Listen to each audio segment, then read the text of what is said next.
So, we as a society, we are more committed to supremacy than democracy. I heard Michelle Norris say that, I think on MSNBC today. And let me say this plainly. What happened today didn't just come out of nowhere. If you don't know what I'm talking about what the Supreme Court did, and I'll get more to that in a minute. What happened today did not just come out of nowhere.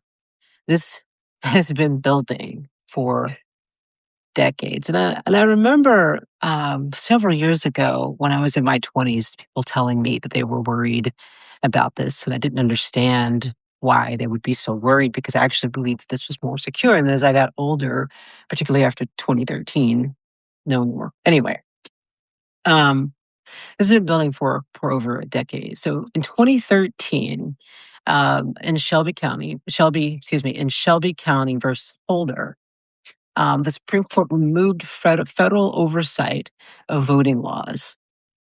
States with a history of discrimination no longer had to get approval before changing the rules. That was a guardrail. Um, and so those states were southern states. In 2019, in Rucho versus Common Cause, the court said the court said federal courts could not step in. It's Susan. Susan, my dog is like scratching the door. Hold on. Oh my God. Come on. Okay.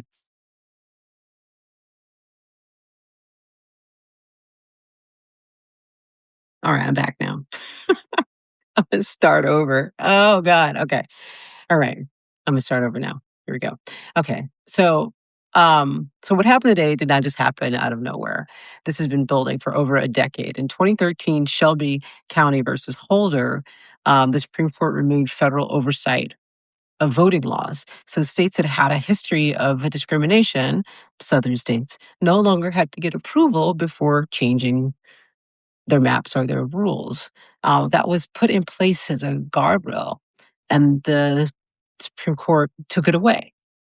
And then in 2019, in Rucho versus Common Cause, the court said federal courts could not step in to stop partisan gerrymandering, giving states cover to use party as a proxy for race. So um, states could gerrymander as long as it was not about race. It could be they could gerrymander based on political affiliation.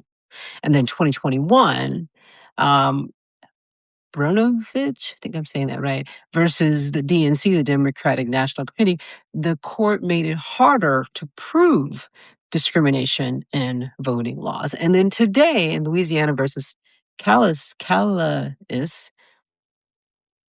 it went after what the last guardrail, making it harder to challenge maps that dilute Black voting power. So in the previous case, people could still bring racial discrimination cases to the Supreme Court related or to the court and gerrymandering if it was proven, I think that race was a factor, that Black people are or racial minorities were being diluted. But today, the last guardrail of the Voting Rights Act has been completely stripped away. So we have a law that has no power. Um, and so what we are seeing today did not just happen today. It was piece by piece by piece by piece. It is the result of a coordinated, decades long decades long dismantling, piece by piece, protection by protection. First, they removed oversight, and then they closed the courts, and then they weakened the law, and now they are following all of what all they were howling. Now they were howling. I can't read my notes. Howling out what remains. And I want to be clear about what this means. Black and brown communities will lose representation.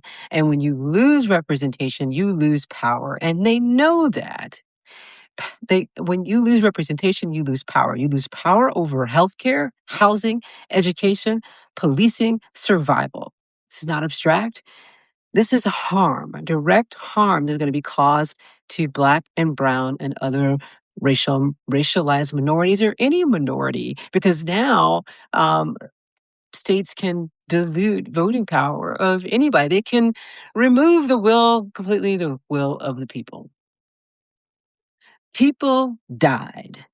People died for the right to vote. I want to be clear about that. Not long ago, John Lewis, for example, had his skull badged in or knocked, hurt. Police fractured his skull on Edmund Pettus Bridge. I met John Lewis when I was 27. And it was one of the first pieces of education I had of what actually happened on Edmund Pettus Bridge. And since then, I've met many, many survivors of Bloody Sunday and survivors of the 3 marches that happened from Selma to Montgomery, because it took 3 marches for people to actually be able to successfully march from Selma to Montgomery for the right to vote. And Bloody Sunday was the first attempt to do that. And I say marches because there was only one successful march. The first 2 failed because law enforcement in Selma would not let that happen. This, my friends, the folks that died for my right to vote are my parents' generation. My parents' generation. This is not a long time ago. And yet this country keeps choosing the same thing. We tell ourselves that we are a democracy striving towards justice, but over and over again, when democracy and supremacy collide, we see which one wins. The Torah tells us, and many of you all know, tzedek tzedek tirdof, justice, justice you shall pursue, but you cannot pursue justice with an unjust system. You cannot build a democracy on the backs of people who have decided that you do not fully count. White supremacy does not need a hood. It never has. It needs a robe, and it has one. This is not the end of the story, my friends, because I still believe in the people, not the institutions. The people, the ones who remember, the ones who refuse to look away, and the ones who are paying attention. We do not get to mourn and go home. We have to stay, we have to fight, we have to organize, we have to vote. We do not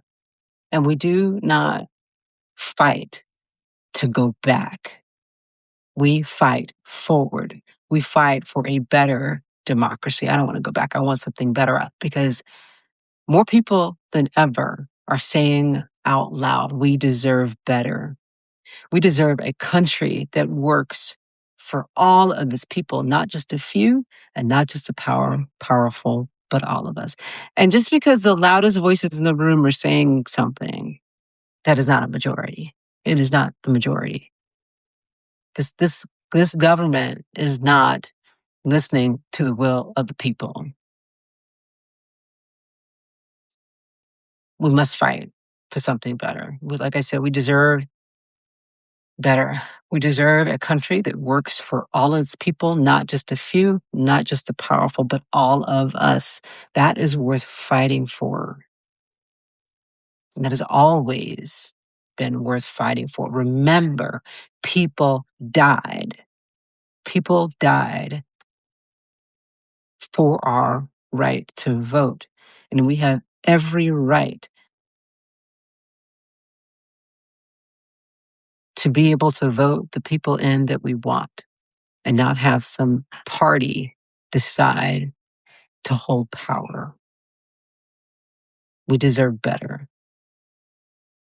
Have a good night.